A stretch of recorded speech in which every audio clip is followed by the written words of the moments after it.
Week 3 War Room. This is why you never let me do it before. All right, War Room Week 3. All right, guys, welcome back to the War Room. I hope you all enjoyed your break from me. Unfortunately for you, I am back, so let's get started. Thanks for the boo. Perfect. So we've seen some shakeups in coaching staff, and we've had a couple of comments from coaching staff in league with Leduc saying, he didn't really feel like Origin needed or wanted a coach. And then we see Woodbuck being dropped from TSM. So I want to kind of talk about that a little bit and just coaching in esports in general.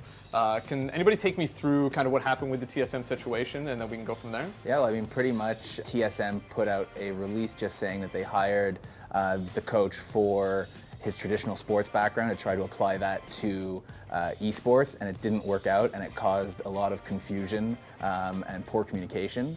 And he was brought in as more of a life coach as well, which kind of muddled his role a little bit. Like, was he the head coach? Was he the life coach? And anyways, they said they no longer needed his service. I think with the Woodbuck situation, he was brought in as a life coach, but the players potentially, obviously this is speculation, but the players only potentially respect a certain person if they have a certain understanding of the game. So, they say, yeah, you brought in because you were a coach in traditional sports, and you may have certain success in traditional sports, but that doesn't apply to esports because we're not the same. Maybe that's sort of the mentality that a player might hold when confronted with a person who is from traditional sports. Whereas I think if they were presented with someone like, say, TSM had managed to lure Coma over with some ridiculous dollar fee or something like, dollar figure, I think that the players would have said, damn, like, this is Coma. He's one of the elite level coaches in esports. We're going to listen to this guy. But I mean, this happens in traditional sports too. Like the Cleveland Cavaliers got rid of their coach amidst like rumors that like LeBron James wasn't getting along with him. So are you calling Bjergsen LeBron James? If you call yourself LeBron James, yeah. too. For me, it's true that a certain team or like a superstar on a team might be able to eventually get rid of their coach. But that coach came in with some amount of authority.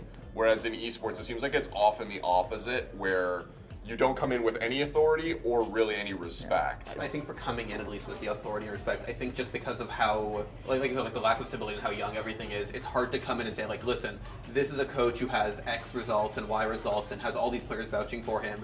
You as a player are going to look at that guy and say, like, well, he's doing something right, I should listen to what he has to say. I think a lot of the time we're coming in, I think also, Woodbuck was an example, like, he was coming from a different background, so it's harder, like Nick said, for him to, for players to sort of respect his opinion on the game. But we have other coaches who kind of jump from team to team. I think people like Yamato Cannon, who's just who have results they can point to now. But a lot of the time you end up with young players who have just kind of gotten out of the competitive scene as players and are moving towards coaches, and they can't really point to results aside from their play. And I think at that point is where you deal with people who kind of are seen as washed up by the players. But is that going to be something that kind of just differentiates like a resource perspective, right? Like if you are a team that, like if you're a higher level team, you have the resources to get a good coach. Yeah.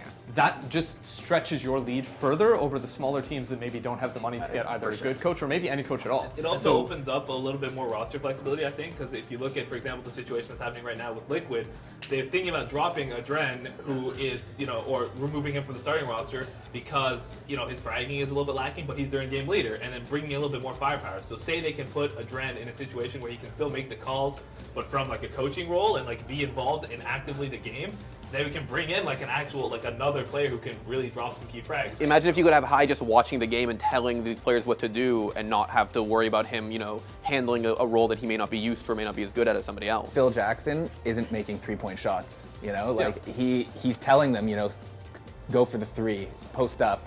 He's running plays and telling them, he's on the court screen, defense. Like a thresh hook. High could be behind the scenes telling stuff. He can hit that thresh hook. He can say, we need to go for that hook, and then it's up to your player's individual skill to be able to do that and take that direction. Yeah, so you're or decide not to.